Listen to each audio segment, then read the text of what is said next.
From Her Eyes a Doctrine. From Her Eyes a Doctrine is the second book from the author Ash Donaldson.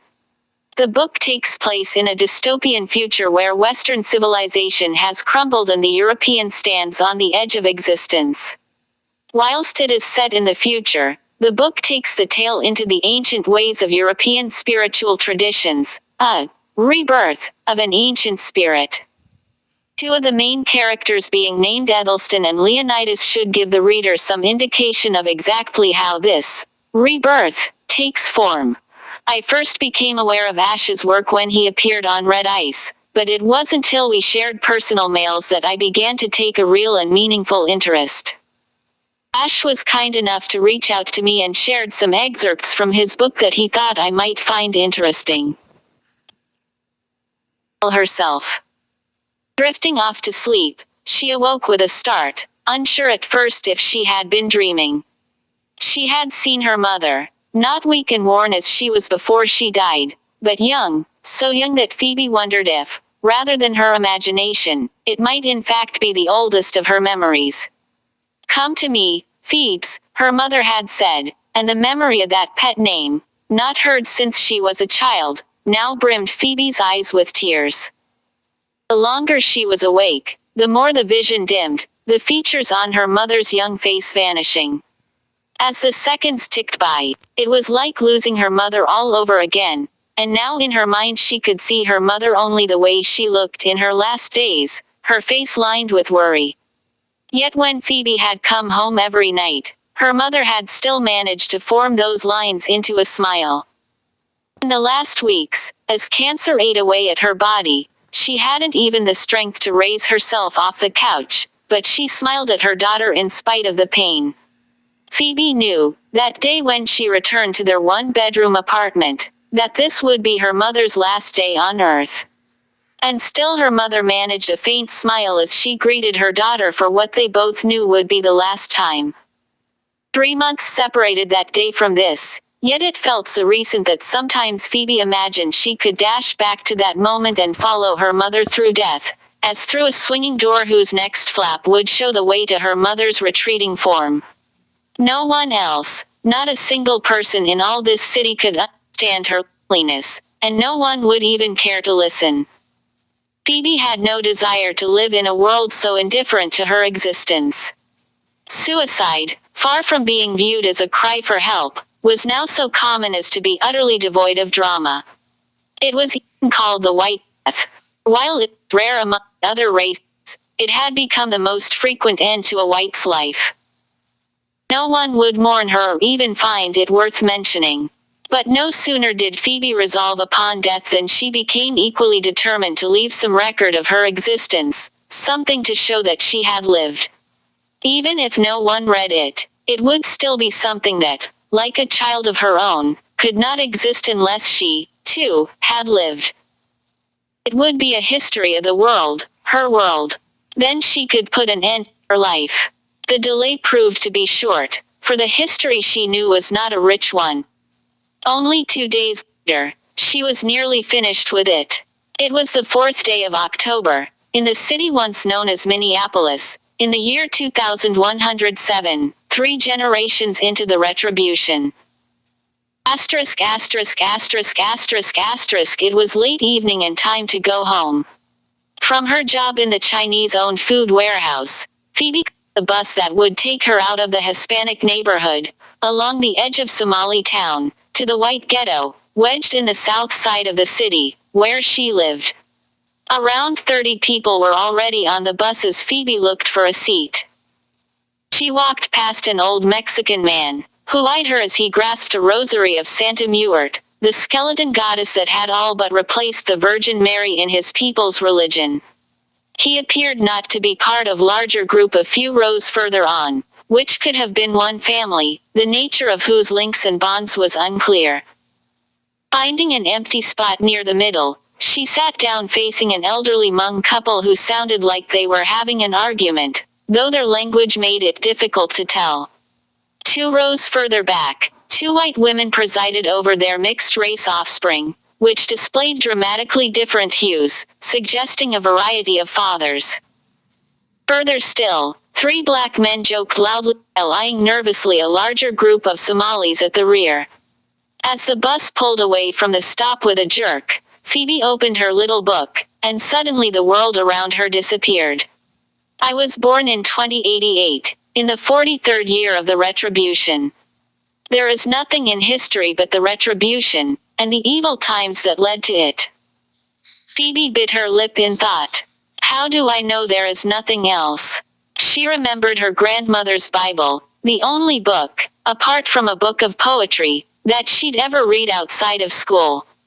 Its inside cover bore a black and white picture of Jesus with all the children around him, all the races happy to hear his message. It had taken her years to read it, but her grandmother had been determined to take her beyond the rudimentary literacy of the other children. Even before she'd understood the words, its poetry had appealed to Phoebe. The events it described, especially in the Old Testament, were not all that different from the Retribution narrative, a race that called itself chosen, that wiped out entire peoples, only to be brought low and itself become enslaved. The New Testament offered a different tone, but absolutely none of it seemed to explain the world Phoebe found herself in. She believed in God, though she would be hard-pressed to say why or how. The retribution she could see and feel, whereas God was like a wish you made on your birthday. You never spoke of it, for fear it might not come true. The yelling of the mixed-race broods 2 rows back interrupted her thoughts. She returned to her history. All of the evil times can be divided into 3 parts: the primeval era, the medieval era, and the evil rights era. All these differed from each other only in the means by which whites subdued other races. That sounded good, she thought, much better than her school textbook series, Retribution and the Rainbow Nation. If anyone ever read her book, they would know that a clever person wrote it. Crafting that opening had taken effort, but then she had shifted naturally to the stately cadences of the King James Bible, the language of Kings and Chronicles. These are the deeds of the primeval era. Behold, the white man lived in the forest, while the Asian and the African dwelt amid peace and plenty. But the deeds of the people of color, and all that they did, and the cities which they built, are not written in the white man's chronicles. For behold, 2 white tribes, the Greeks and Romans, saw the riches and wisdom of the people of color, and conspired against them. They stole the colored man's knowledge, and wrote in their chronicles, "The colored man did not make this, rather, we fashioned it ourselves." And they prospered in their sin for many generations. But then it came to pass that other white tribes gathered in the wilderness, coveting this wealth. Forever it is the white man's nature to covet what is not his. They made of this false empire a desolation. And these are the deeds of the medieval times. The white tribes now conferred, saying, "Have ye not seen, that we may do more by war than by theft?" And so they went up into the land of the Arab and the Turk, and they slew, shedding the blood of war in peace, and they called it a holy crusade. Yet their lust for blood could not be sated. There came one to them, saying, "Hark, I purpose to build 3 ships, for to cross the great sea and find new lands for us to subdue." And so they loaded the fiery powder they hath stolen from distant China and crossed the sea. They set foot upon lands in the west, where the Red Indian had his riches and temples and lived at peace. With war and pestilence the whites slew him, overturned his temples, and stole his riches. And behold, the whites held the land but did not wish to toil in the fields. So they took counsel, and some among them said, "To Africa we must sail, to make slaves of its people, who know not the yoke of slavery and dwell yet in peace." And so a mighty fleet of ships they sent to Africa, and led the peoples away captive. With whips they scourged the African's back, with the sword they smote the Indian and the Mexican, and when they wished for great roads they turned to the Chinaman and said, "Work." Thus they won a land for which they did not labor, and dwelt in cities which they built not, and of the wheat fields and orchards which they planted not did they eat. They called this abomination America. Her teachers had shown them documentary footage from those days, showing what had happened to men like Kunta Kinte and Django. As the class watched actual film of these slaves being beaten, Phoebe would sink down in her chair, trying to disappear, while the colored students grew more outraged. Later, out on the playground, they would vent their anger in full. She remembered, too, how her teachers would have the class reenact events from the medieval times, only with the white students recast as colored victims. They were made to wear chains and locked in a closet to simulate the slave ships, and they would have to describe how their white masters beat them. They were put behind barbed wire like their ancestors had done to the Japanese. Colored students would point guns at the whites' foreheads to reenact a massacre of peaceful Indians. Phoebe ran a hand through her hair, as if to comfort the child that she had been. How she had cried. She'd come to hate being white, to hate her ancestors for being slave owners and Nazis, and thing told her about in school. Her own parents and grandparents, she felt, weren't like that. Grandma had certainly been spirited, and sometimes she would say things that Phoebe had never heard anyone say before. She had been around Phoebe's age at the time of the Retribution and remembered what she called the better times in the 2020s and 30s. Grandma had grown up in a real house, with lots of rooms and hot water all the time, and trees all around. Her family could go anywhere they wanted without being afraid. They could afford nice things and even had a car, 2 cars in fact. Back then, she told Phoebe, everything worked, and there were no blackouts. The things she said sounded preposterous and unbelievable, but as a little girl, Phoebe had enjoyed imagining that she lived in such a world. She especially loved Grandma's stories at Christmas time, when she would describe the brightly lit tree, the delicious food, and the gifts with brightly colored bows. One day in school, however, Phoebe came to the sickening realization that the world her grandmother had described and the evil times were one and the same. They had to be. And as she grew older, she came to see that her grandmother's world had been built on racism and white privilege, only Grandma had been too blind to see it. Phoebe's mother, a true child of the hunger, was more sober, her feet planted firmly on the ground. She didn't want her daughter dreaming of things that could never be. Life was the way it was, and it would never be any other way.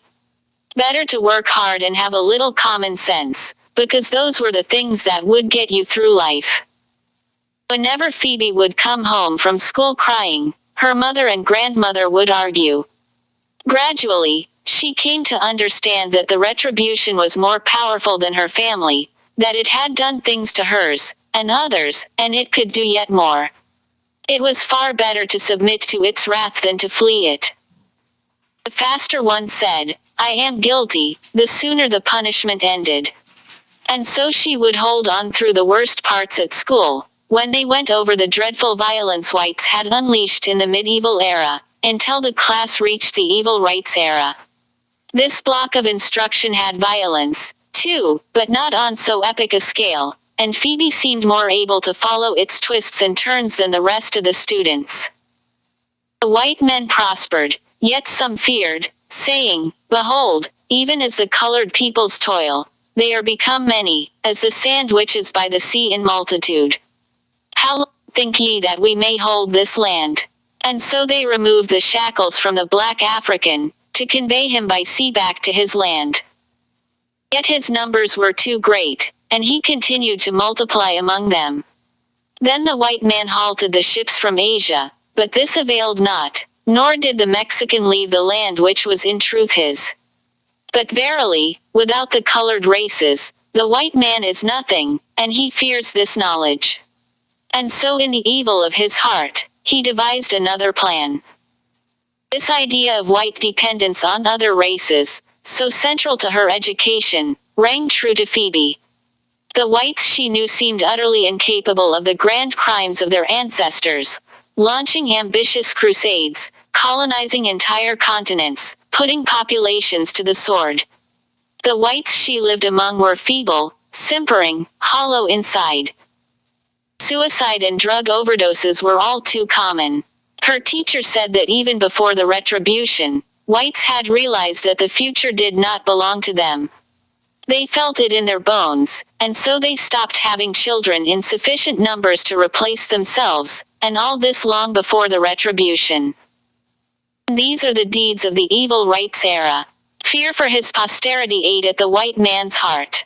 So he pretended to lift the burdens from the backs of his servants, and raise them up.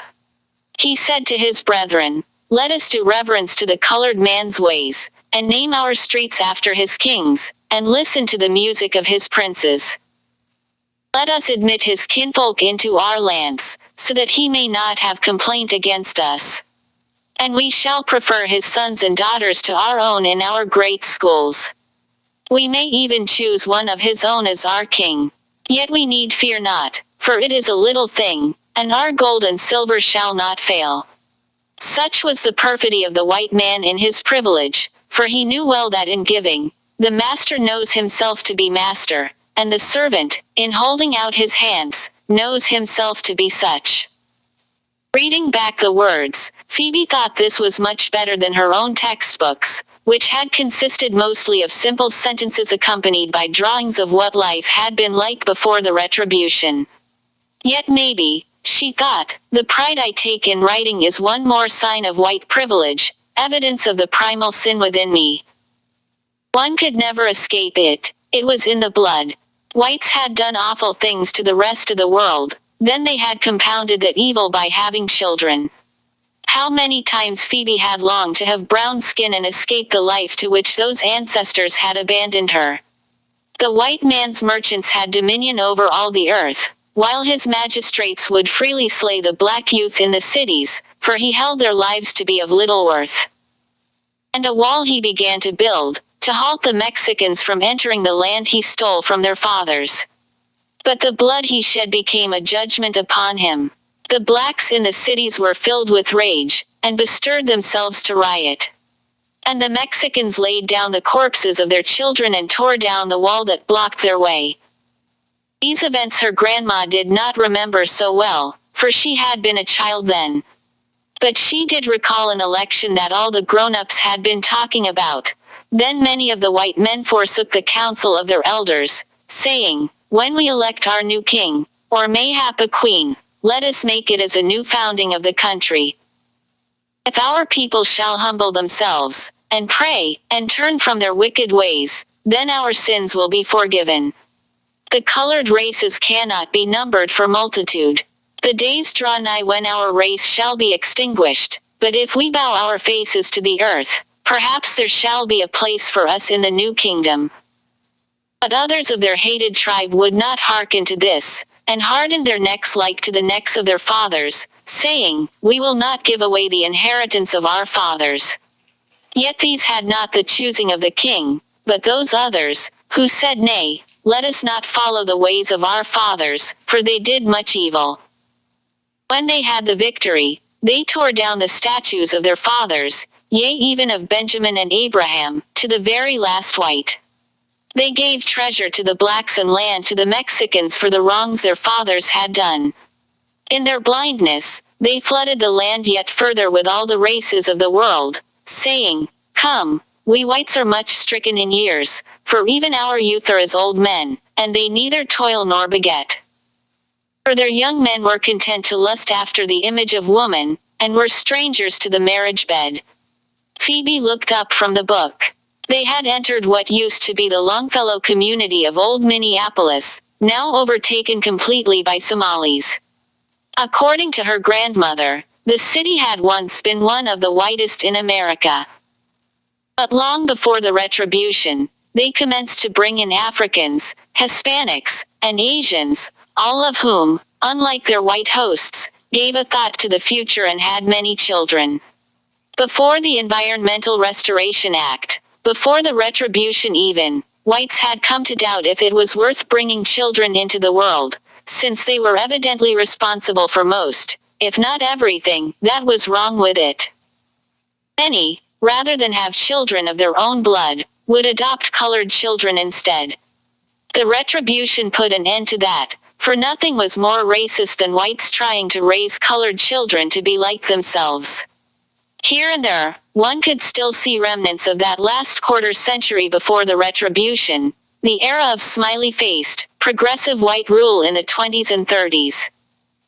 That period they now referred to as the Quickening, when all the forces that had been in motion for decades, centuries even, accelerated year by year, and immigrants entered in numbers never seen before. At the intersection up ahead, an ancient brick building from the 20th century abutted an empty lot, its side bearing a mural that had been subjected to relentless erosion and defacement. It depicted happy men, women, and children of all races streaming toward the center, where they disappeared into a rainbow, a human tide of black and brown humanity magically exploding into brilliant colors. Only with difficulty could she make out a few whites in the mural, for they had been darkened by decades of grime, and it was only by their features that she knew them. Around 2040, the twin cities of Minneapolis and St. Paul had reinvented their image in order to reflect the fact that whites were now a minority. To adjust the white population to this reality, the Many Apples campaign was launched, renaming the metropolis with a view to celebrating the many cultures and ethnicities it now housed. Christian. It was high time, the city leaders had decided, to replace this language of division with one of diversity and inclusion. After all, two cities that had once been almost entirely German and Scandinavian were now home to Somalis, Ethiopians, Hmong, Hispanics of all nationalities, blacks, Pakistanis, Vietnamese, and on and on. These were now dubbed the Many Apples that made up the patchwork quilt of the Twin Cities. The new name, with a slight adjustment of pronunciation, quickly became a badge of open-mindedness and tolerance. Likewise, failing to employ it became a sure sign that one harbored a racist desire to hold on to the past, or even to return to it. Still, there had been dissenting voices, as she'd gleaned from something her grandmother once said. Apples came here from Europe, the woman remarked, just like the people who made this city great once. Now look at it. But Phoebe had never known it to be anything other than it was. A vast landscape of crumbling buildings, potholed streets, and sidewalks lined with hypodermic needles and human waste. A kaleidoscope of all the world's races, it was not one city, or even two, but rather several ethnic enclaves that had as little to do with one another as possible.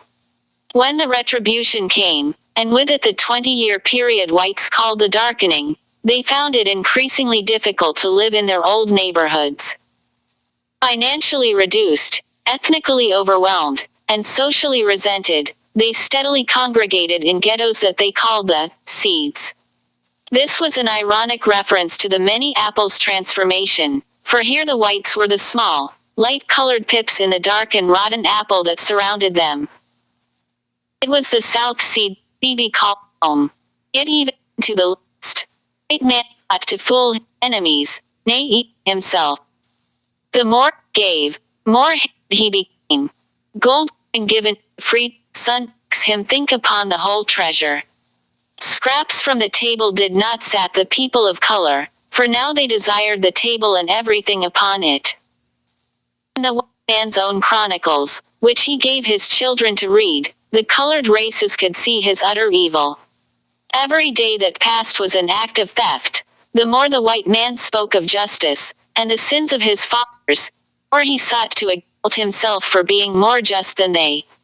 As the multitudes crossed the frontier into this land, the people of could feel the wind at their backs, pushing them forward to their rightful destiny.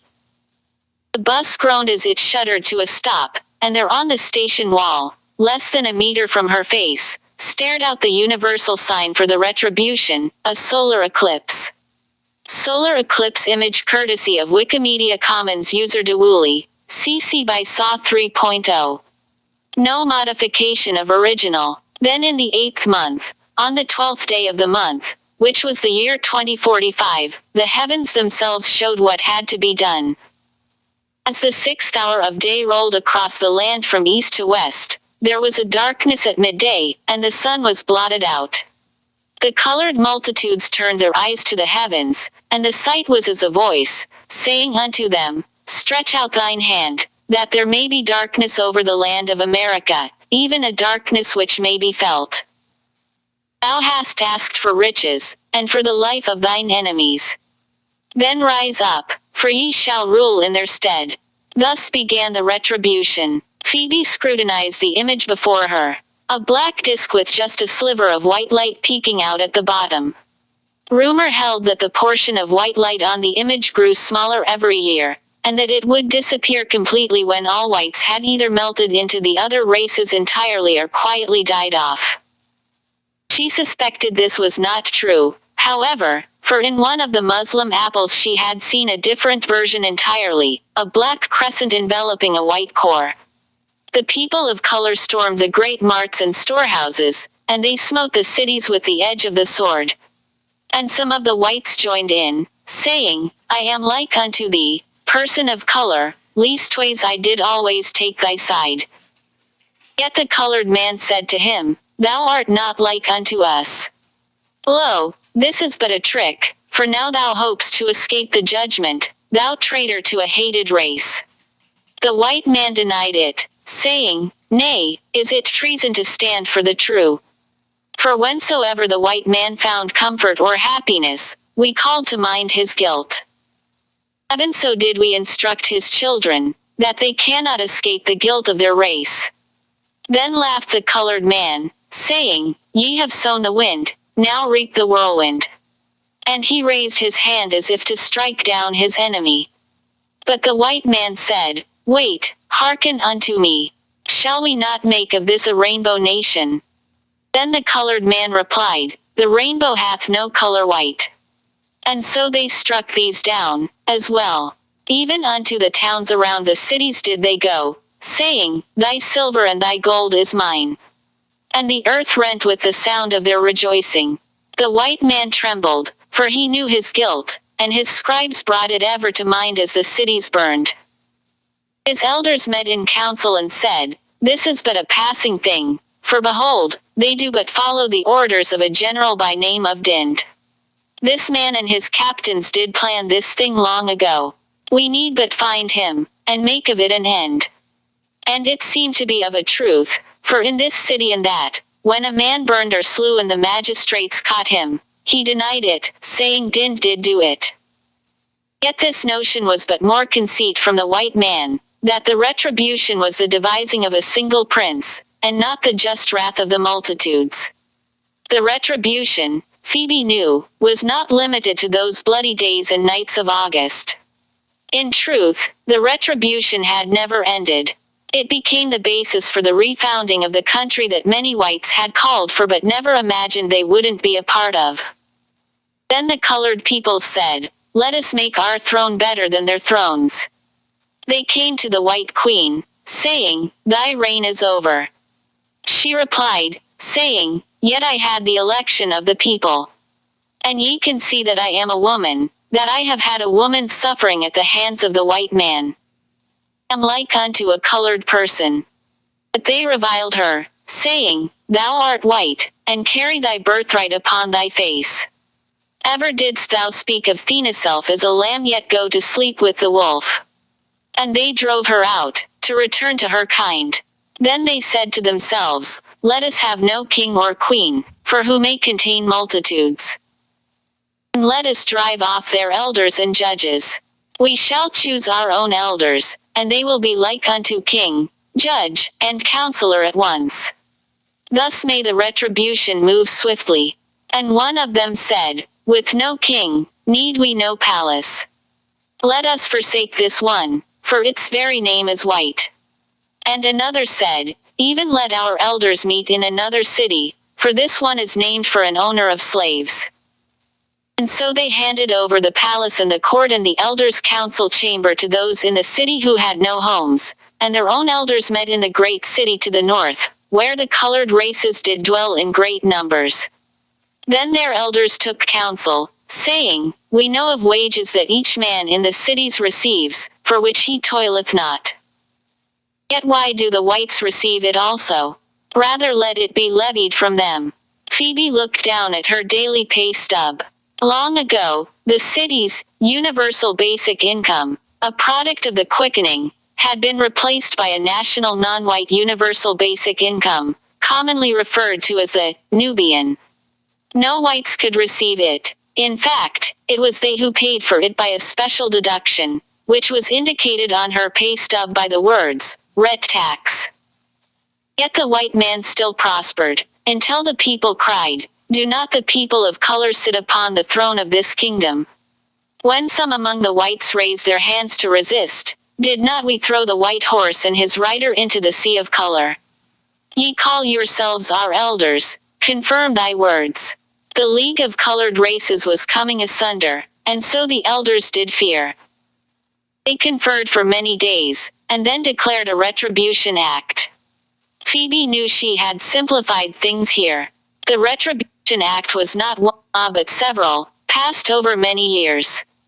Red Act just became the name, as well as the justification, for anything the government did to rectify any lingering racial injustice. Whites had their own names for specific stages in the Red Act, like the darkening or the hunger. And the elders went to the people, saying, "Let this be the law, so that we may prosper in all we do." The white man occupies the highest trades, and leaves you to toil. And so this year let the 20th part of each noble trade be set aside for a man or woman of colored race, be it scribe, physician, doctor of the law, teacher, builder, or merchant. And when this year passeth away, let another 20th part be set aside for the people of color, and so forth. If ye hearken unto us, in a single generation the noblest trades will be yours. Ye shall be doctors, and builders, and learned men in the ways of the earth, and none may say otherwise. And all the people of color were joyful and glad of heart. And so the racial quotas began their yearly advance to 100% by 2065. Faced with such a mandate, the universities could not keep up with the demand for qualified, non-white professionals. With corporations and schools each blaming the other, the government, rather than halt the program, simply invited in the rest of the world. Whites became an even smaller minority, as immigrants gladly took over the jobs, incomes, and ultimately the houses from the privileged whites who had held these before. Each field tended to be dominated by one or two groups. New arrivals from India joined their predecessors in medicine and engineering, while the Chinese dominated technology and finance. Small businesses tended to be run by Pakistanis, Arabs, or Koreans, depending on the area and nature of the business. As for blacks, it had always seemed to Phoebe that they did not really benefit from the Red Act, other than making slightly more money than whites if they were lucky enough to have a job. The majority black districts were mired in violence and joblessness. True, some of them were cops, another profession now closed to whites entirely. But the police were often indistinguishable from the criminal gangs they were supposed to be arresting. No one called the cops, even in an emergency, unless he had the money to bribe them. Hispanics lived in a world apart, and not just in the great northern cities. The entire Southwest up to Denver and Oklahoma, as well as Florida, was virtually a different country. A century of open immigration had presumably digested any portion of the population that was not Hispanic. While Phoebe's textbooks still showed the same national borders as before the Retribution, she suspected that the Southwest was not really part of the country anymore. She had no way, here in many apples, of confirming this suspicion. While the Hispanics were colored, there were enough of them close enough in hue to whites, especially those of them who were mixed race, to create a potential problem for the Red Act. Their defense was their language, and never had Phoebe heard one of these speaking anything other than Spanish. Then the colored man took notice of the Israelites. "What do ye here among us?" he asked. They replied, saying, "We told your stories, that ye watched on the holy tabernacle behind the screen. And our moneylenders gave from their treasure to benefit the people of color, so that more of ye could journey into this land. Yet this did not please the colored man. By your own words, he said, ye stand condemned, for ye are not then people of color, but white. At this the Israelites were much troubled and replied, Nay, say not so. The whites hath treated us as poorly as they did you. At this the colored man laughed, saying, Yet ye look as they do, and ye lived among them, piling up your treasure while we hungered. Get ye gone now, lest a flaming sword fall upon your heads. And the Israelites were cast out by the people of color, with weeping and gnashing of teeth. And many did return to the land they were promised, far across the sea, only to perish there at the hand of the Ishmaelites. Then some among the whites came to the elders, saying, We desire one small petition of thee. Ease somewhat this yoke that ye put upon us. But the elders gave them reply, saying, Thy fathers made our yoke heavy, but now say ye, Make it lighter unto us. Get ye gone, lest we chastise you with whips, as ye did to our fathers. And the whites feared, lest the day of darkness return and bring the vengeance of the mob. But verily, the whites were now a craven people, for the old man said to himself, In 20 years I shall be done with toil, and so I care not. The man of middling years feared to say anything, lest he be among the first 20th, or the second, so he kept his silence to keep his little portion the longest. As for the young man, he was the most abased, for the scribes and teachers had convinced him of his guilt. And so the darkening began. But some of the whites gave a thought, saying, The end of all flesh is come before us, unless we bring some of our people into the wilderness. Let us go, then, into the mountains of Appalachia, and there find a land of milk and honey, where we may live and raise our children. The people of color were content to see these go, and they called that land the Pale, but the whites called it the Ark. The bus stopped, and a white man boarded, his eyes directed downward to avoid eye contact. It was hard to tell, but he appeared to be in his early 60s, probably born around the time of the Retribution. Cheekbones jutted out over hollow cheeks, as if his face were a living memorial to the hunger. He found an empty seat toward the front. As he sat down, Phoebe could see the creases on his weathered neck. A true redneck, she thought, in whom there is no guile. A redneck, one of the men who worked as mechanics, keeping the pre-retribution vehicles and machines running through hard work and ingenuity. By the end of the darkening, the only jobs left to whites were manual trades and services, and even there, they were legally subject to the ret tax. There was a great need for mechanics and repairmen in general. Nothing of note had been invented in the past century, according to her grandma. She would talk about how things had been made with much better quality in her youth, back in the 30s. But now, she said, unless you were very rich, anything you bought would fall apart. But all Phoebe knew was the world as it was now, a world of mid-century appliances brought back from death, a world in which years of any product would all certainly of poorer quality than last year's. At the mechanic shop, would see them gathering each morning, the white men who had not fallen into drugs or petty crime, working in the only trades humble enough not to be closed to them. At the end of the day, they could be seen again, waiting for their pay from the colored owner, who would usually pocket the ret tax on the spot. Her own father had been one of those men, a redneck fixing the jalopies of the Pakistani and Korean shop owners or the luxury cars of the Chinese businessmen and Indian doctors. It began to rain. Droplets landed on the window, slowly bulging as they took in more water. She watched for that critical moment when a drop had taken in just enough, and then it would flow rapidly downward on a wild course toward the bottom of the pane. Phoebe recalled the way her father's face, scratchy from beard stubble, felt when he hugged her tight. He would say, "Where's my little rider?" And then she would know that he was a horse and she could climb on his back. Sometimes he would tell her about a particularly difficult problem he'd had to work on that day. She didn't know any of the words he used, but he had a way of making her feel as he did, that each engine was a mystery waiting to be solved. You had to be cleverer than the problem, he would say. That's how you made it through life. There was even a song he'd sing. How did it go?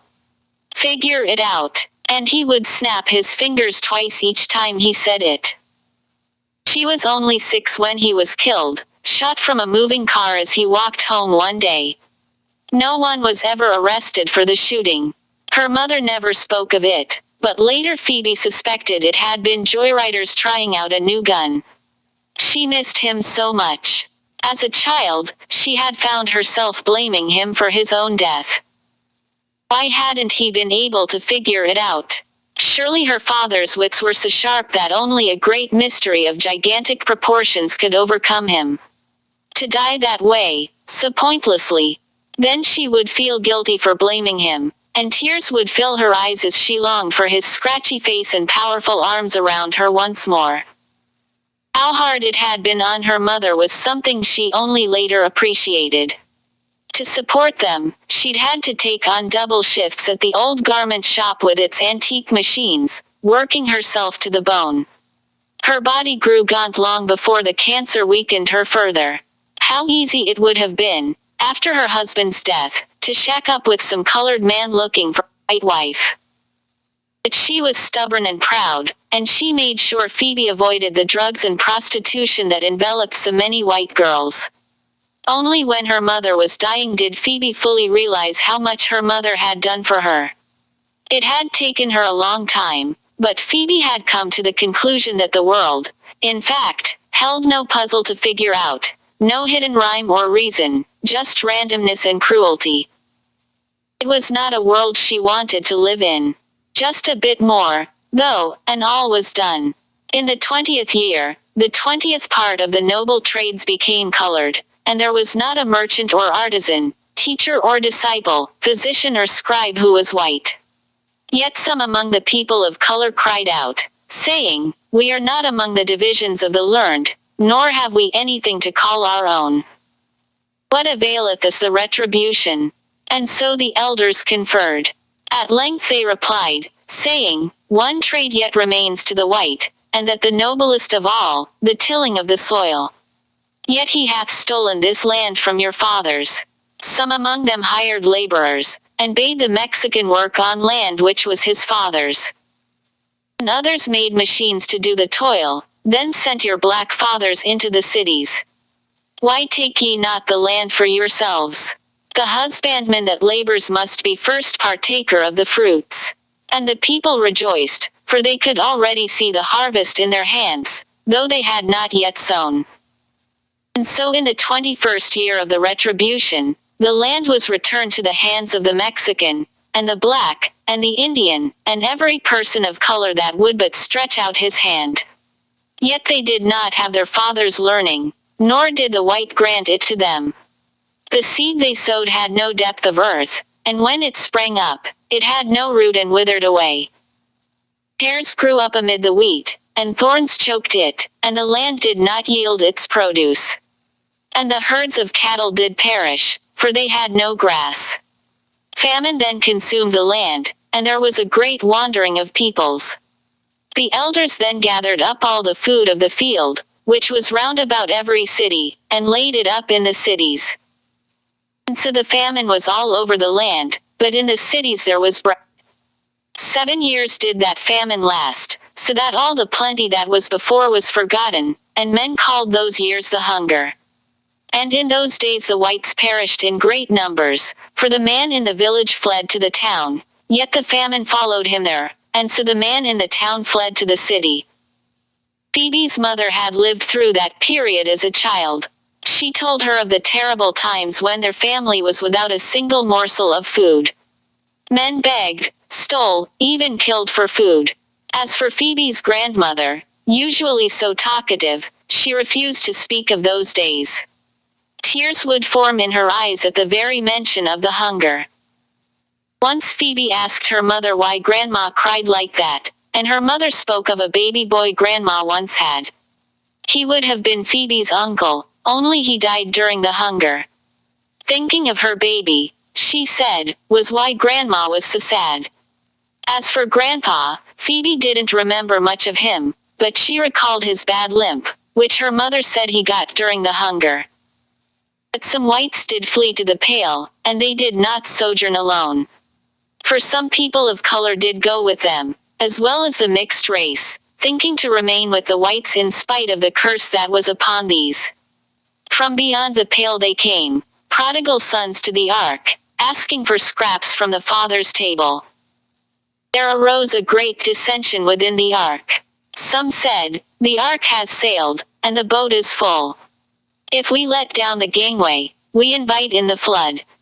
Others said, "Nay, these hungry ones seeking succor might be the helpers we need, that we might regain our land." Still others joined their voices with these last, saying, "They are hungry, let us give them meat. They are thirsty, let us give them drink. They are strangers, but let us take them in. For whatever we do to the least of them, we do to the Son of God, who is Father of us all." And so the people seeking refuge did enter, yet the strife did not end but became greater. Word was carried beyond the Pale, and the retribution came to learn that some of her sons and daughters were being abused. The army came, a sea of color in cloth of green. But as for the ark, it fell from within, its passengers rending each other in violent dispute. The bands of soldiers did but push over a statue with feet of clay. But the rest of the whites, those who did not perish in the confusion of the times, traveled to the sights. The people of color cried out that there was not food to feed so many, saying, "Ye shall bring more famine into the city." But the whites wailed and said, "Yet if we sit still here, we die also. Therefore hearken unto our supplication." When the elders in their council heard of these tidings, they sent word to the people, saying, "Do ye not see that the hunger hath given the inhabitants of the land unto our hand, and the white man is subdued? For the white man has sinned against the earth. Always he took more from the earth than did every other race, and now the earth returns its judgment upon him." Phoebe's grandma, in one of her feistier moods, had declared that notion to be nonsense. She told Phoebe of when she was a child, when they had parks in the city with lots of trees and grass to play on, and whites even volunteered to clean them up. She recalled this little thing called a straw, which you could put in a drink to sip it. The whites of the city thought this was the worst way to hurt the environment, because it was made of plastic, and so they banned all straws. These were their main concerns. Grandma had wondered at it all, because even as a child she had noticed that the trashiest neighborhoods were always the immigrant ones, yet the whites of the city never thought of banning immigrants.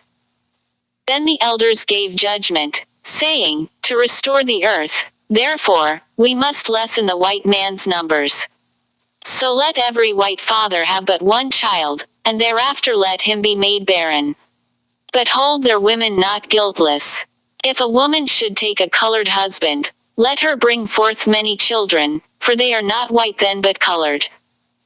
But if she take a white husband, and is delivered of a second white child, suffer ye not the child to live, lest the earth chastise us for this race again.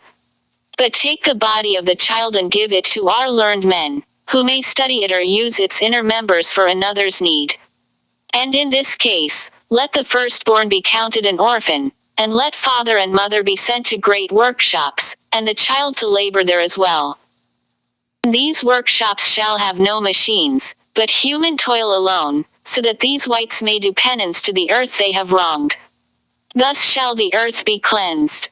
One of her teachers had said that this law, the Environmental Restoration Act of 2073, was not only justified, it was what whites had long been calling for, before the retribution. He showed them pictures from more than a century ago, women marching with signs that said, "Pass the era now," and "Abortion on demand." He produced pre-ret magazines for whites, with titles like, "The Child-Free Life." The era only affirmed what the more forward-thinking whites had always known, that white children were a plague. Phoebe had heard of cases where whites still having a second child. They would avoid the hospital, hide the signs of pregnancy, and keep the children inside. But if anyone called the police in hopes of a reward, on the city's outskirts stood the carbon offset factories, a grim place of atonement that whites dubbed coffins. There, after being sterilized, violators of the era worked in the most brutal conditions, in green factories where machinery had been replaced with raw human power. Part of the profits from their labor went to fund free abortions for white women, provided by the banned parenthood clinics that dotted the seed. The white couple's second child stood a slight chance of avoiding euthanasia and organ harvesting in places with large Muslim enclaves, like many apples, provided that the child was a girl. Thanks to the retribution, those in the Shia zones were allowed to do as they pleased, and what with the fortunes Muslims had made during the darkening, polygamy was common. They were always short on women, so it was usually easy for a white girl to be adopted.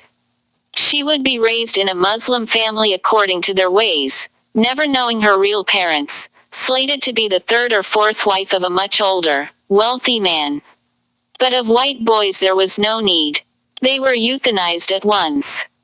And so the people of color did let them enter the cities, saying, "Come hither, then, and cease to multiply." But verily, many whites had perished in the hunger, and their numbers had dwindled for generations before this. Then the fields were put under great overseers, who hired multitudes of laborers to work the land for wages, and at night they did sleep in barracks.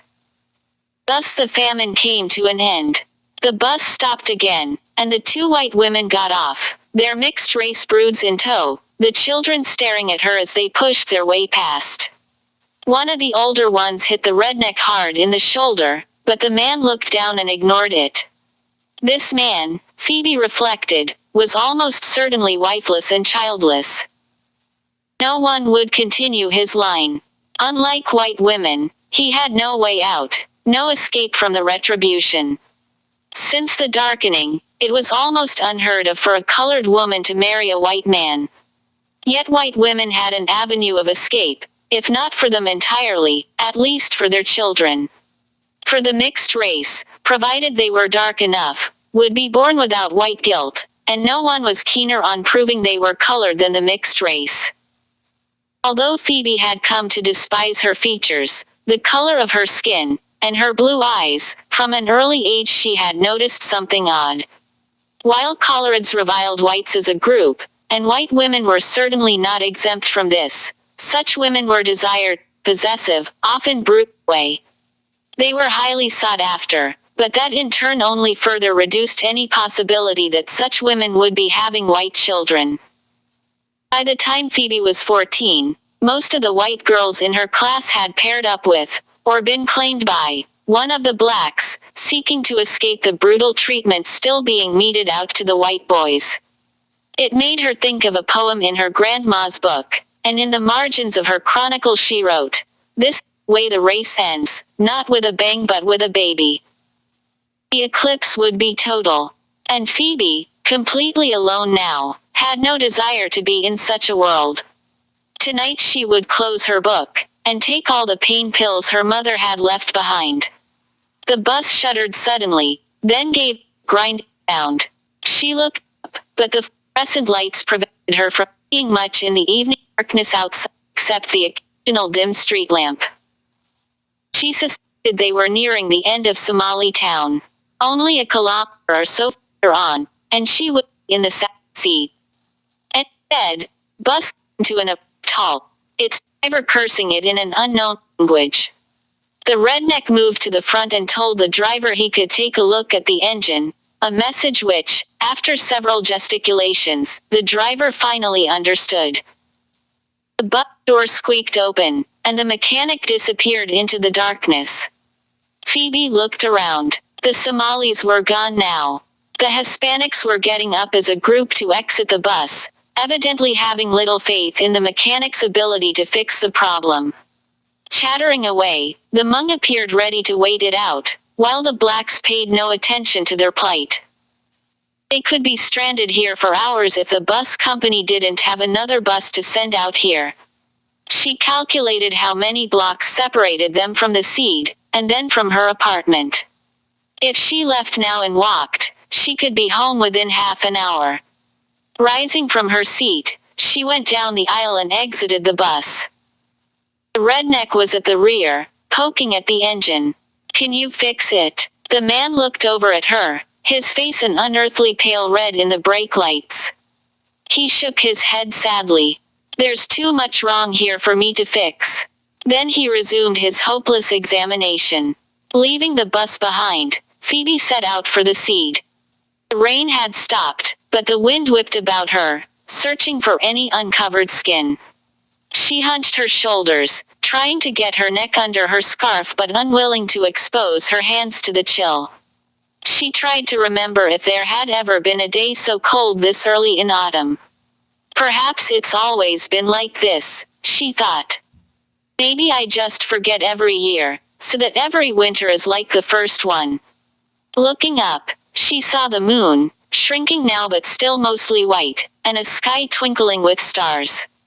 As a child, she'd always pictured heaven to be up there, and that had been easy to imagine in the blue sky of day. Somehow, it seemed harder to imagine at night, when the stars offered so many possibilities that even heaven seemed a small place in comparison. But those childhood possibilities were closed to her now, revealed in all their falseness. Tonight, then, would put an end to it all. The sound of footsteps interrupted her thoughts. She stopped to listen. To her right, in an alley between two apartment buildings, came another noise, a hurried shuffling ending in a laugh. A tall black man stepped out, bearing the distinctive head shape of the Somali. "Salam alaikum. What have we here? Why so far from home?" The alley emitted more sounds, and 3 more men emerged, also Somali. The first one addressed her again in a sing-song voice. "Miko Sanad Jurda. Girl, 18 or 19. Old enough for Mustafa, for sure." His voice became hard. "Maybe old enough for 4 of us." The other men laughed. "You see, all they have is ret porn, day and night. They want a real thing. Ret porn." It was everywhere, except for the Sharia zones, where the burqa or the hijab were mandatory, but Muslim men found their way over here easily enough. There was pornography for every taste, but the world of the retribution had little interest in seeing whites copulate. But a white woman getting punished by a colored man, that was worth watching. Through ret porn, sexual violence became an act of social justice.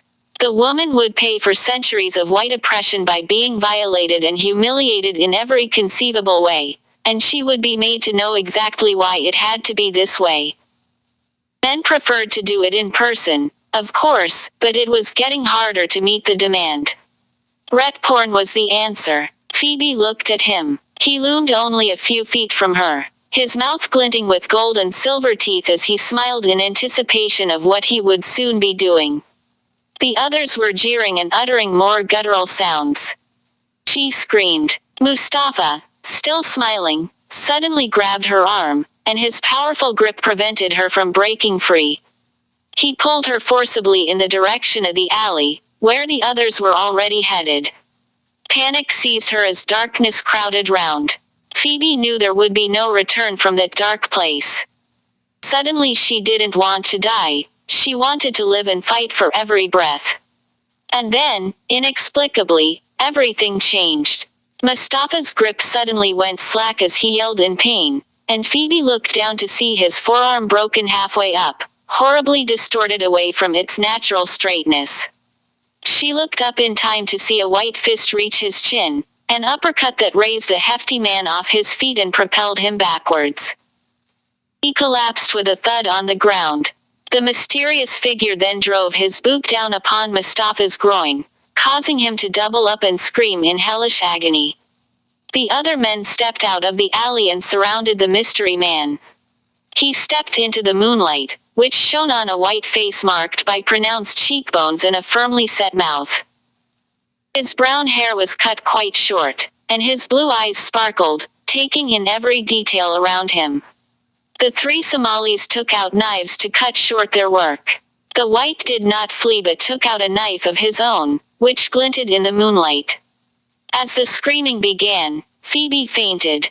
Chapter 2. Out of the Cave. Cole Thomas, Course of Empire, Desolation. Public domain. I'm reminded of my own grandson. He is Irish, English, whatever, and Italian American. And when he had his 6th birthday, he had a very close friend whose name is Antonio. He's from Guatemala. And he has beautiful tan skin and beautiful brown eyes. And this was a proud day for me, because when my grandson blew out the candles on his cake, they said, "Did you make a wish?" He said yes, he made a wish. What is your wish? I wish I had brown skin and brown eyes like Antonio. So beautiful, so beautiful. The beauty is in the mix.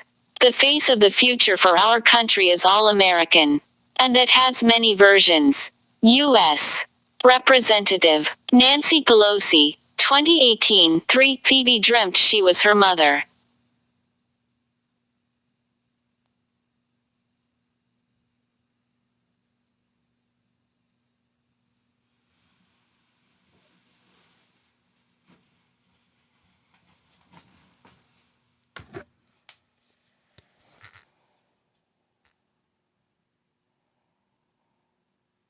'18. 3. Phoebe dreamt she was her mother.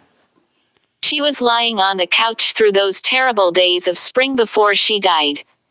The door opened, she looked up, and there stood Phoebe. Only she was so young, a little girl, the way her mother must still have seen her long after Phoebe had shed her childhood. She wanted much for this little girl, her daughter, but she feared the time was too short to help her anymore. Death was close in this dream, so close that if her daughter took one step forward, she would die. So she just lay there, smiling at her daughter, hoping that this moment would last forever. Phoebe awoke to find herself on the couch in her apartment. Looking up at the ceiling, at first she thought that she had died, that this was some kind of antechamber for the afterlife. Then she heard the sound of a page being turned. Looking over, she saw a man sitting in the chair, older than she was, but not much, in his early 20s.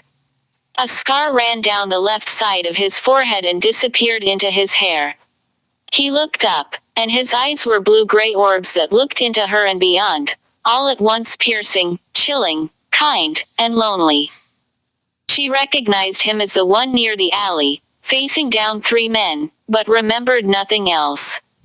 In fainting, she had evidently hit her head, which ached now. "I'm sorry," he said, his voice kind. "I was reading your book. It's quite impressive." How she had gotten here was still a mystery to her. "How did I feeling? You took quite a fall out there." She sat up. Her head throbbed, but clarity was returning, and with it came snapshot memories. This same man standing over her when she came to, telling her she would be all right as she mumbled something in reply, then the sound of the car, and his strong arms carrying her up the stairs. Ed. Crime. In the 2050s, the Red Act further banned whites from judging one of their own who was accused by a colored. This man's assault on 4 Somalis would be severely punished by the courts, which would see no extenuating circumstances in his coming to her rescue. In fact, given the race of the victims, the Sharia courts might even claim jurisdiction, in which case there was no hope for him.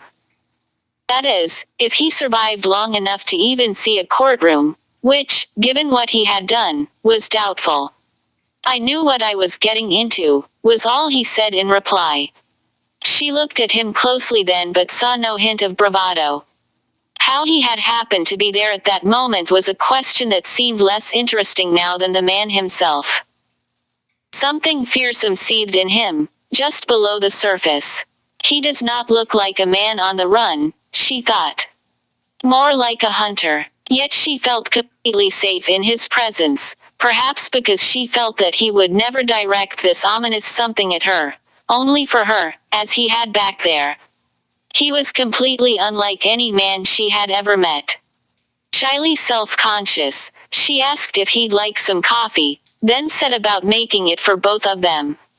The task put her at ease, as she heated water in the antique microwave, then pretended to clean around the sink. She spied him looking over her book again. She mixed the instant coffee into mugs, handed one, then sat down on the couch with the other. It was only when he had nothing to tend to that her nervousness returned. After a few sips in silence, she worked up the courage to look up and ask him his name. Her eyes seemed to melt into his as he said, Edelston. The name rang out like a long-lost memory she couldn't quite place, yet she'd never heard it before, of that she was sure. The dwindling number of whites who had a child had long ago given up traditional names, in hopes of drawing less attention to their whiteness and sounding more ethnic. And of course, any white woman with mixed-race children would do her best to emphasize the right side of their origins with a colored name.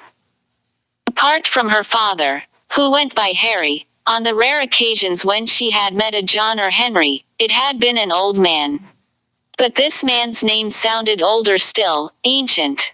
Even the th sound in his name was odd, since the difficulty many races had in pronouncing this sound had led to its disappearance in names entirely. Anymore. It belonged to an older world, to a generation that had grown up without ret porn everywhere. I don't think anyone's ever used the word beautiful to describe me, but thank you. Really? He asked, his voice incredulous. Yet the way you blushed just now, it's so beautiful with skin as white as yours. Understand. Every week, however, brought a fresh revelation of horror. Much worse was the abuse at recess or after school, when the hatred stoked in the classroom was let loose. The cruelest of all were the mixed-race kids, as if to demonstrate to the full colorids that they didn't have any whiteness in them. The white boys received the worst beatings, for they were evil incarnate. But if their parents reported it, it would be the family, and not the school, that would receive a visit from social services, who had the authority to remove a child from parents who tried to thwart the Red Act. After all, if a child grew up racist, he became a threat to all of society.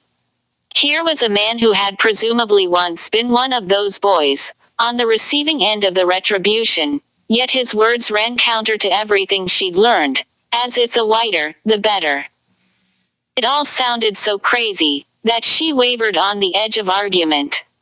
I know you're trying to be nice, but it's hard to take whiteness as a compliment. He gave a slight nod. I see. Because of this. He held up her book. Only a white could turn propaganda into something so eloquent. You mean you don't think it's true? It's done. But what else is there? Compared to the thousands of years of slavery and war that whites inflicted on the rest of the world. I just wish I didn't have to live in the time when the bill came due. You don't.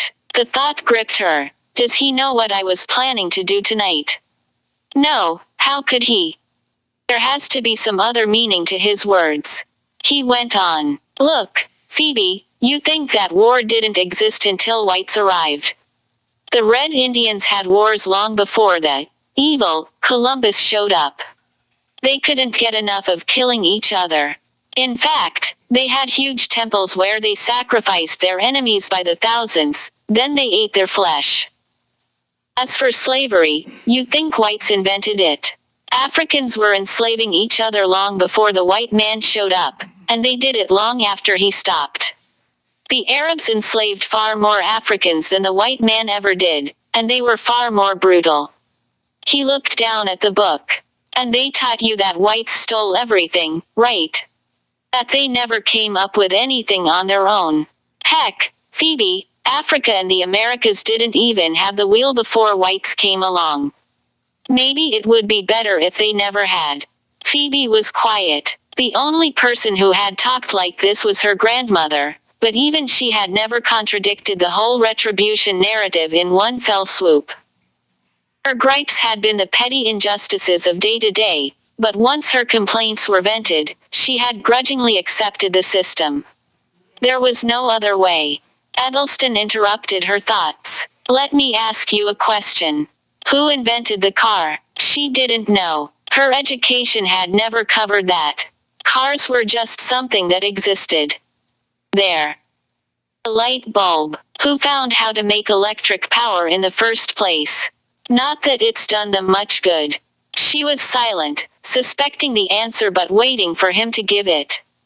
I'll tell you. The evil whites, that's who. And why were all these inventions before the Retribution? Why hasn't there been anything new in nearly a century? The Chinese, they're clever enough, but they're still copying the same stuff over and over. Where did the creativity go? Why haven't we found cures to any diseases in decades? Why does everything fall apart, except for some things left over from BTR? Before the Retribution, there was no after the Retribution, since it was a process that never stopped, a desire for vengeance that could never be sated. He lowered his voice. I'll tell you why, Phoebe. Because all those things were invented by whites, and whites are just about gone. We used to be at the forefront of every field, we invented every field. And now we fix things that break, and give our money to our masters. Who is this man? She thought. Even apart from what he's done, just the things he says would get him killed. Where does he come from? Edelston looked at her like he was searching for something in her. Then he dug in the pocket of his jacket. Here, I want you to take a look at a different sort of book. The tiny volume he handed her was covered in well-worn leather. It was clearly an old book, rebound probably more than once over the decades, held together like the cars the rednecks worked on. Nothing on the cover gave a hint to its contents. Slowly and gently, she opened it up to the middle. Nothing in her life had prepared her for what she saw. It was like a window into another world, another universe. It was a painting, a rare thing in and of itself, but rarer still was what it depicted. Not an abstract blob of paint smears or a crude example of social justice, but a beautiful woman, naked, standing on a giant seashell. Her skin was the purest white. She covered herself modestly, successfully so with the hand that hid her midsection behind luxuriant blonde hair, less successfully with the other, which only half covered her breasts. A man with wings was blowing wind on her, which fluttered her hair, and he was holding another woman close to him, both of them naked but for some cloth.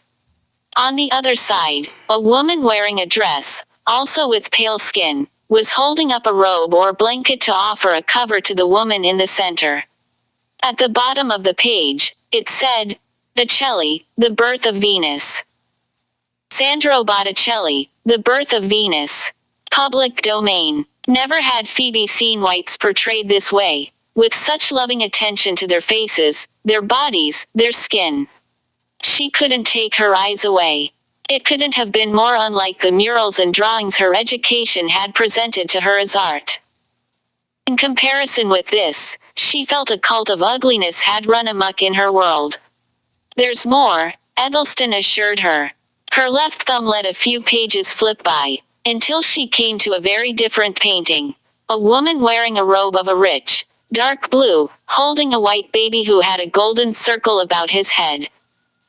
His mother had pulled back the robe, and one breast was sticking out for him to nurse on. She clearly loved him in spite of his goodness. There was no trace of disappointment. In fact, she seemed to be pleased, even imagining some future greatness about him. It was drawn differently from the first painting, less true to life perhaps, but still amazing for its portrayal of whiteness. Below, it read Barnaba da Madonna, Madonna and Child. Barnaba da Madonna, Madonna and Child. Public domain. She continued to flip back toward the beginning of the book, when something else caught her eye. It was a statue, or rather just the head, of a woman. This one wasn't painted, but the rock it was carved from was itself white. But even apart from that, her facial features were unmistakably those of a white woman. Phoebe admired the way her hair was done up in pretty tresses, which must have taken some time to carve. The label below said marble bust of a Roman woman, 1st century AD. Unknown artist, marble head of a Roman woman, Metropolitan Museum of Art. Public domain. Phoebe moved toward the end of the book. She stopped at a painting of another woman, this one the most lifelike yet. The woman had pale skin, with a rosy pink at her cheeks, and long red hair pulled back. She wore a green dress and was holding a bowl of pink flowers. This one spoke to Phoebe powerfully. The woman seemed aloof, aware of her beauty, inviting the viewer to compare her favorably with the flowers. John William Waterhouse, Gather Ye Rosebuds While Ye May. Public domain. Flipping the page, she saw one done in the same style, this woman with dark hair like her own. Here again were flowers to adorn her beauty. Phoebe liked these paintings most of all, and she spent some time going through this section. The passing of time had not diminished the pulse of life from these images. John William Waterhouse, Detail from Flora and the Zephyrs. Public domain. In one curious painting, a woman in a red robe sat on a high seat, her bare feet hanging down. From beneath her, a crack in the earth exhaled fumes. Her eyes closed in mystical vision. The woman seemed possessed, powerful and beautiful at once.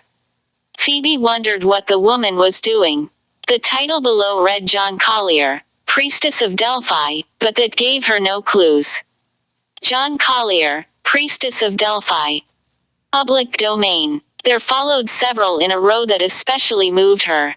One, entitled The Accolade, showed a woman with long hair and a dress that accentuated her shapeliness. She was holding a weapon that Phoebe knew to be an ancient weapon called a sword.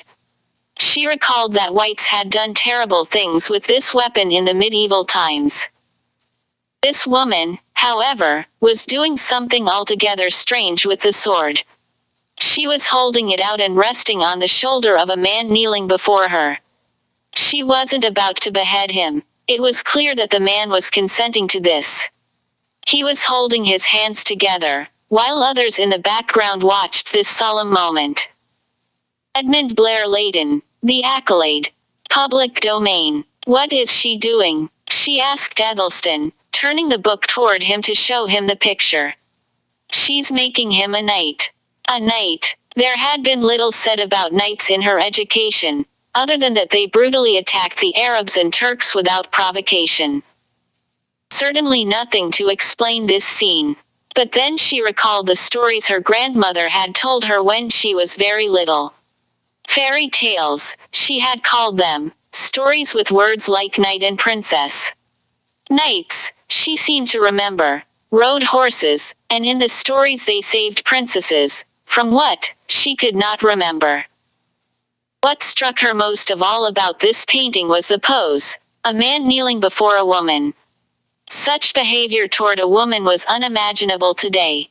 Long ago, she knew, white women had held positions of authority, one had even become president.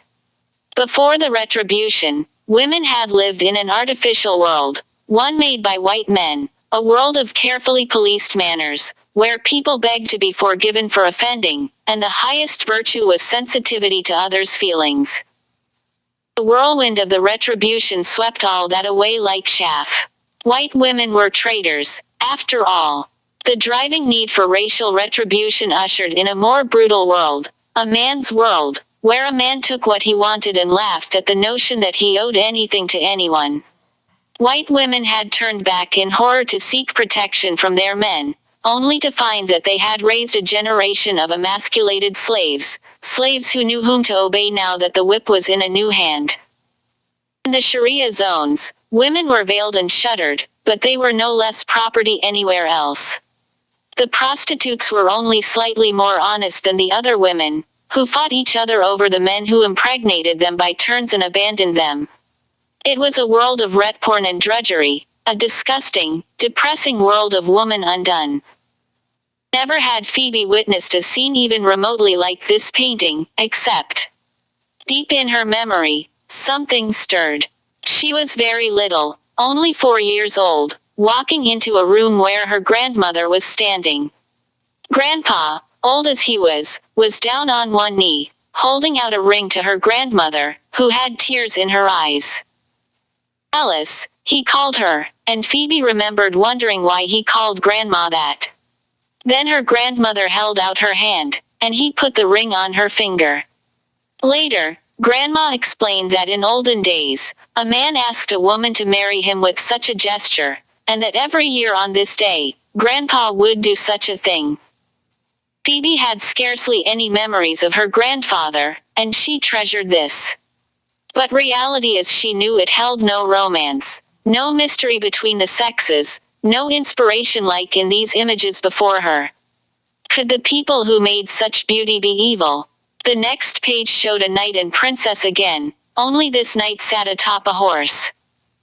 He was holding a flag in his right hand, and on his left arm wore a piece of red cloth that the princess was tying. There were other knights in front of him, and Phoebe had the impression that he was going off to something serious, maybe war. He looked purposeful, respectful, brave. None of the men she knew looked like this, even the whites. Especially the whites. They nervously kept their eyes on the ground when any colored man walked by. Edmund Blair Layton. Godspeed. Public domain. Once, when she was 10, she saw a carload of blacks drive up behind a white man, who was walking with his wife and child. As the car passed, a black youth leaned out and swung a baseball bat at the back of the man's legs. He collapsed on the ground in a heap, his wife screaming, the little child reaching down, bewildered. No one would bother calling the cops. Like her teachers, they would just explain that blacks were more physical in how they expressed themselves, and after all they had a lot to be upset about. She tried to imagine this knight being there, and what he might have done. Could he do anything? Was something like this what he was going off to fight? Turning another page, she inhaled sharply, for this painting touched her even more powerfully than the others had. It was another knight, this one bending down to his princess, who was wearing a purple dress and sitting on the ground, her bare feet curled up behind her. But it was more like he was being pulled down to her. Pleadingly, no, insistently, she was drawing him down with her hair, which was so long that she had wrapped it around his head, with enough left over to tie a knot. What Phoebe found the most remarkable was that the woman so clearly wanted him. It wasn't her hair holding him there. Really, it was her beauty and softness and desire. She was enchanting him, drawing him in. John William Waterhouse, La Belle Dame sans Merci. Public domain. This woman was certainly no battered victim of ret porn, but she had that quality that the purveyors of ret porn, and its millions of users, wanted to capture and deface. They hated whiteness, she now realized, not because of slavery or oppression or the other evils from BTR.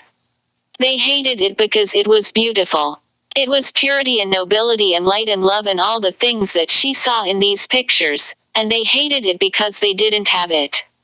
And for that reason, they did all the awful things they did in ret porn, defiling and demeaning and humiliating, until ordinary people like herself never knew images like this were possible.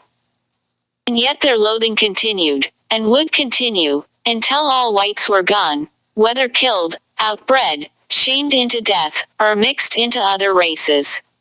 And what about white men?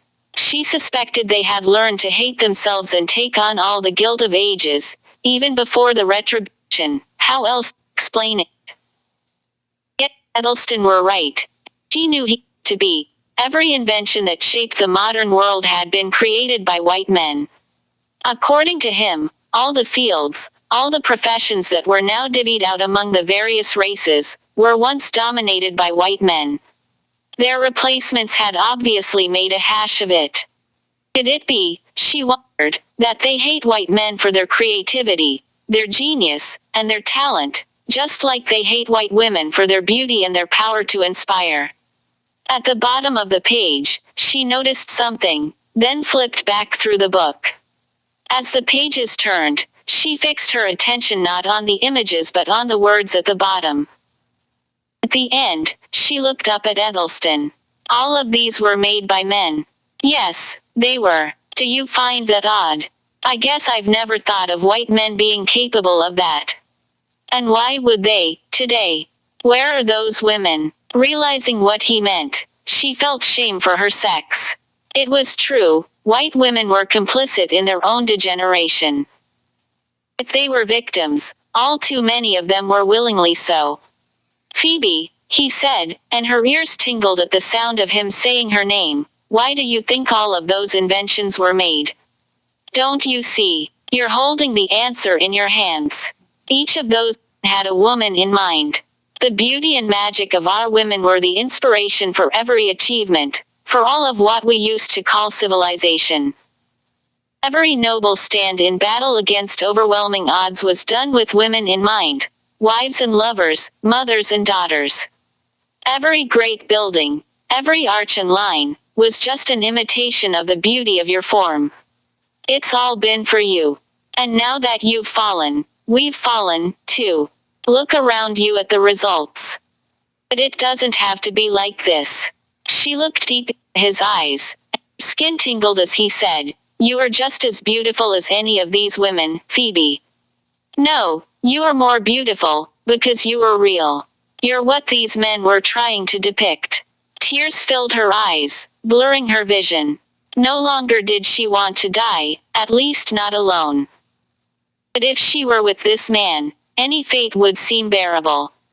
She felt the warm tears running down her cheeks as she looked up at him. Softly she said, Edelston, what are we to do? Let us turn our back on the city. There is a world elsewhere. Oh, please take me there. Asterisk asterisk asterisk asterisk asterisk 3 things Phoebe took with her. 3 things from before she was born. Of her father she had nothing save memories, but the women of her line had kept a veritable treasure in an age that had undergone the titanic disruptions of the darkening and the hunger. Of late, however, they had begun to take those items with them into death, sensing, perhaps, that Phoebe would be the last. And so, when Grandma died, Phoebe's mother placed the woman's wrinkled hands over the Bible, and it went with her into the furnace of the crematorium. Burning was the fate of all white corpses, for the Red Act would not allow a single white to claim that earth in death which their race had robbed in life.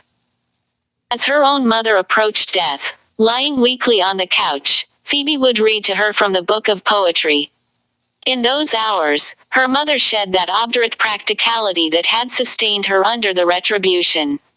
For a few moments, perhaps, the pain retreated as her thoughts flew on gossamer wings over worlds where anything was possible, where she might catch a sight of her husband or baby brother. It only seemed right to Phoebe, then, that her mother should clutch that book as she entered the fire, such a little shield to ward off such great evil in the world.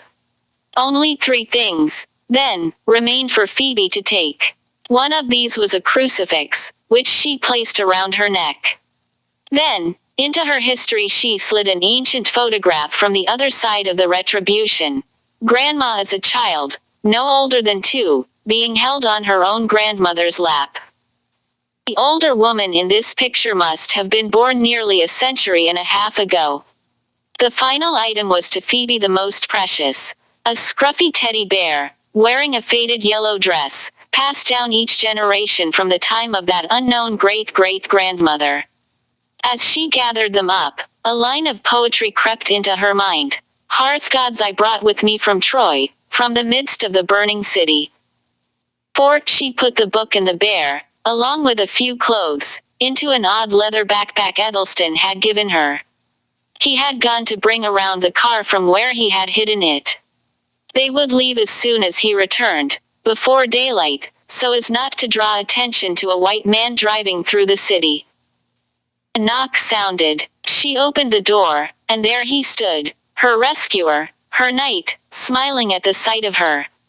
The car's ready, so am I. He held out his hand, and she took it, and they left the room in which, only hours before, she had intended to end her life.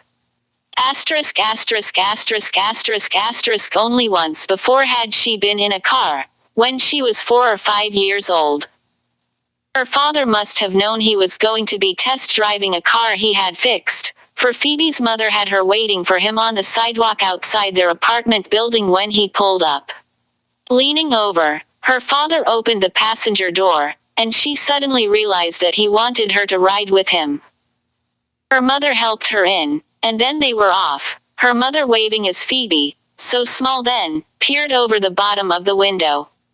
They only went around the block, but to Phoebe, riding next to her father seemed so magical, that she had always felt as if, somewhere, that ride were still happening, like a chord played so perfectly that it never stopped sounding. There is a place in an eternity where that moment will exist forever and be the substance of an entire world. And now she was going on a ride whose length she could only guess at, not knowing their destination, not really wanting to know. Because maybe she would discover along the way that this was but a continuation of that ride. Darkness still held the city in its grip as they drove through the streets, leaving the south seat and heading east, it seemed. A shiver ran through her at the thought that at any time, they could be stopped. It was not checkpoints and police she feared, not the intrusion of an all-powerful state, but the opposite. Society was always one step away from anarchy and the rule of arbitrary force. The individual, confronted with a kaleidoscope of races, languages, and religions, learned to not trust others, and this callousness often developed into aggressive hostility. If your car broke down by the side of the road, no one was going to risk helping you, so anyone that did stop had something else in mind. A white man driving a woman outside the seeds was likely to be left for dead after she was raped and abducted.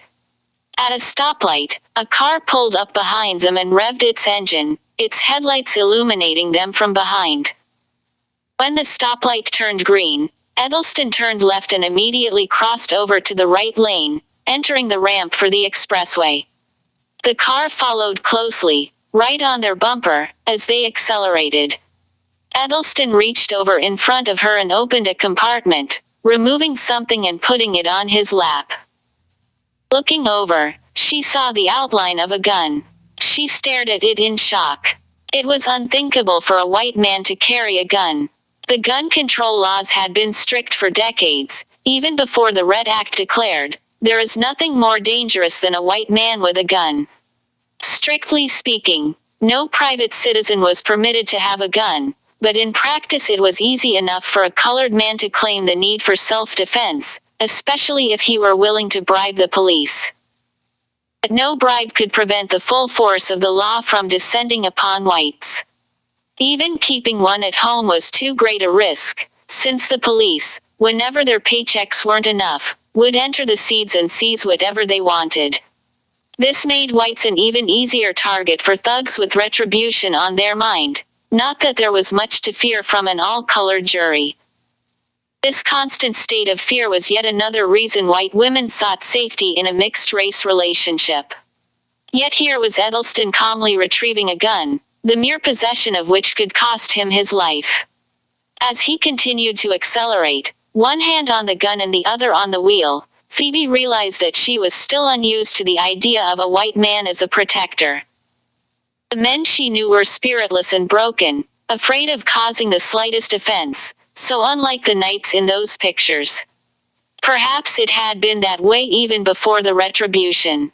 How else could the retribution have occurred, if whites were supposedly once a majority? But here was an altogether different sort of man. It was easy for her to imagine him heading off, encased in armor, to fight on her behalf. What made this gun any different from those ancient weapons, if it kept her safe?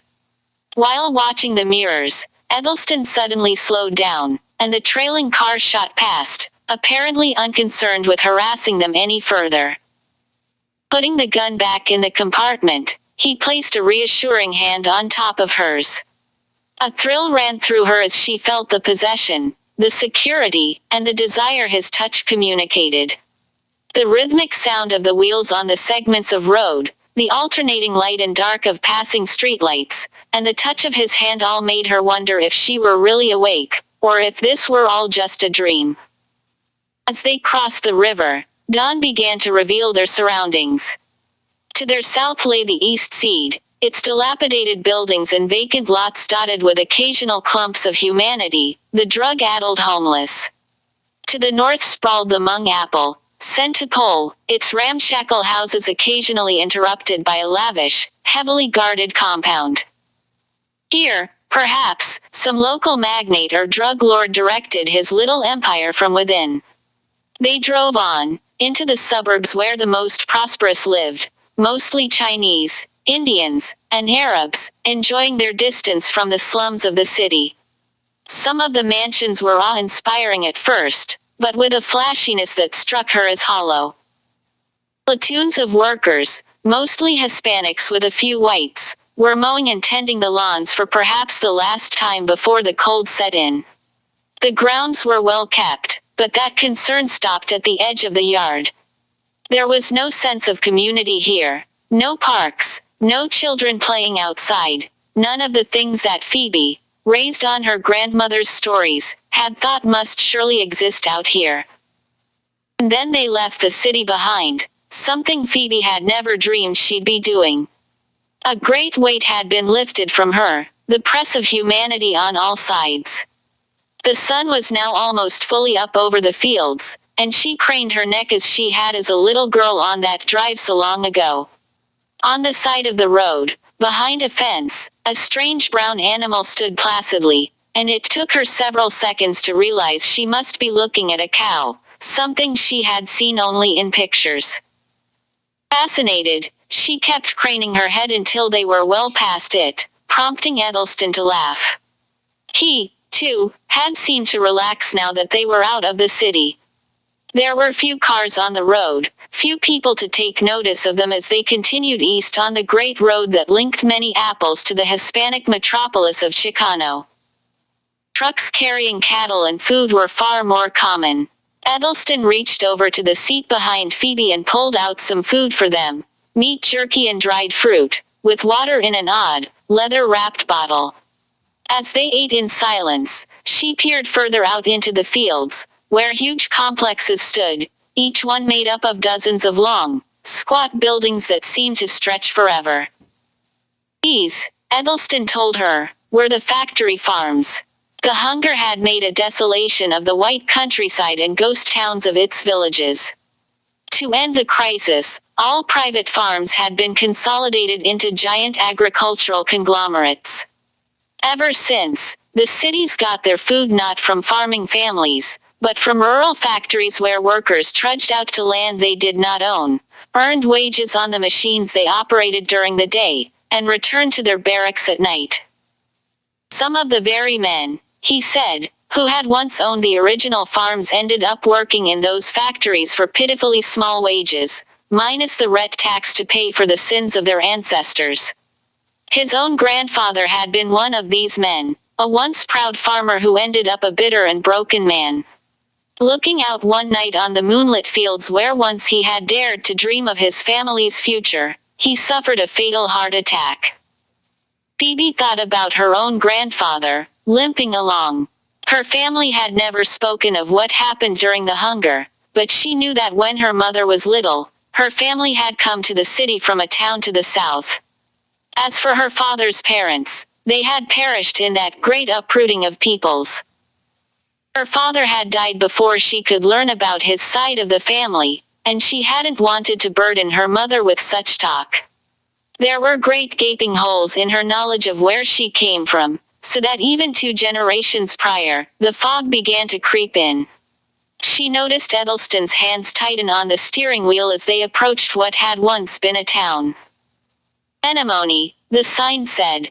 Houses and brick buildings lined either side of a lake, but as they drove past, she saw it was uninhabited, the windows smashed, the doors busted open, and other signs of looting. A century ago, he told her, towns this size were among the last holdouts of the white population.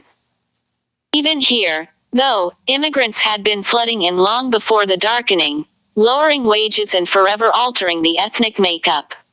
Whites had long since decided that they wanted everything as cheaply as it could be made, that the purpose of freedom was consumption, the search for endless variety.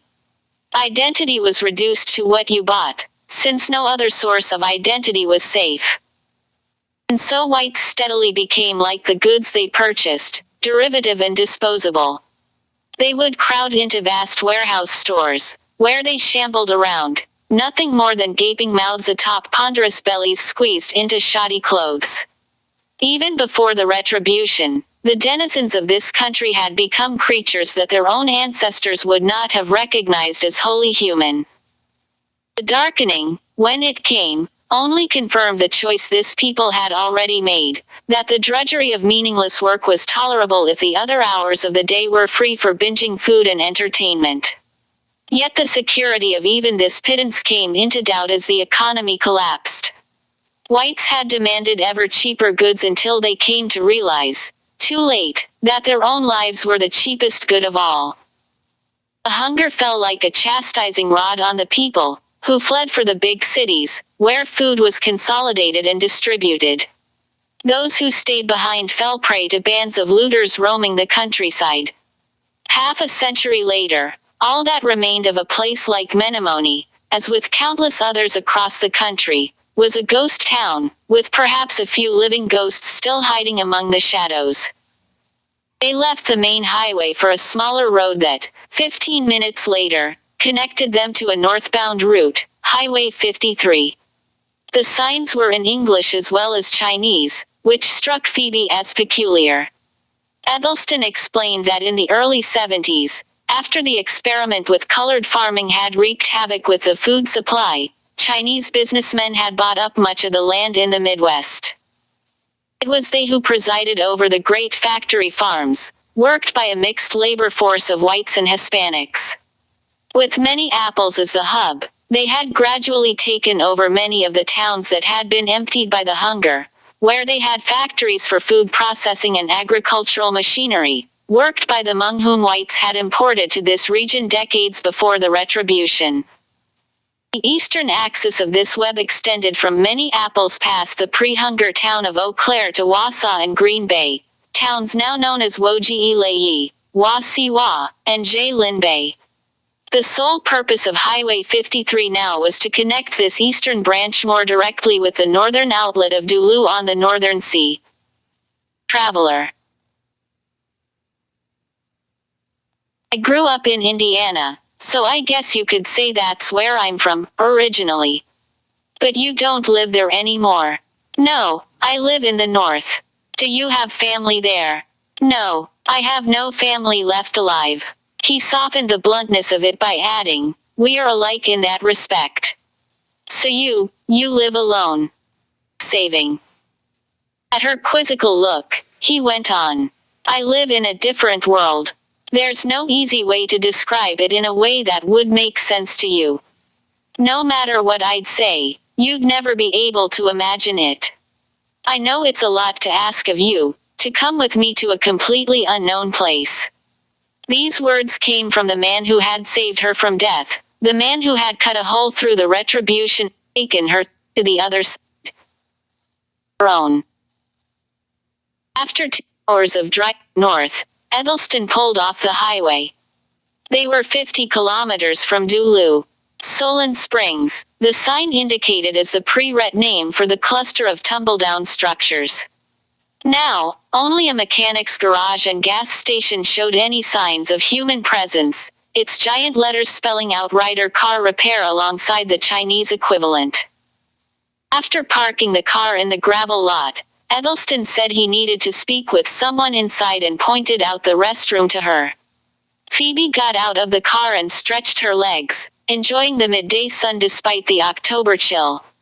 The unisex restroom was located around the side of the squat building. Inside, the walls were covered with grime and graffiti, and the only mirror was cracked. She splashed some water on her face. Turning the faucet off, she noticed some words written between the sink and the mirror. I'm a dog that gnaws its bone, I crouch and gnaw it all alone. A time will come, which is not yet, when I'll bite him by whom I'm bit. These curious lines so intrigued Phoebe that she recited it back to herself a couple of times to lock it in her memory, as she had done ever since she was a child. Stepping out of the restroom, she saw Edelston talking to one of the rednecks and motioning to the car. He had ditched his old clothes for what appeared to be a brown leather overshirt and similar-looking pants. As he motioned, the redneck looked off into the forest across the road, then nodded his head. They shook hands, the redneck headed back inside, and Edelston returned to the car, carrying some items. He opened the trunk, pulled out a large backpack, and proceeded to pack it. As Phoebe approached, he looked up. Shoes. A man. They would be spending the next several nights in the woods, but he was prepared for that. As she finished lacing her shoes, she asked, "What will happen to your car?" It seemed a priceless thing to part with. "These people know me. They'll look after it. You won't need those old ones anymore," he added, pointing to her old shoes. Faith.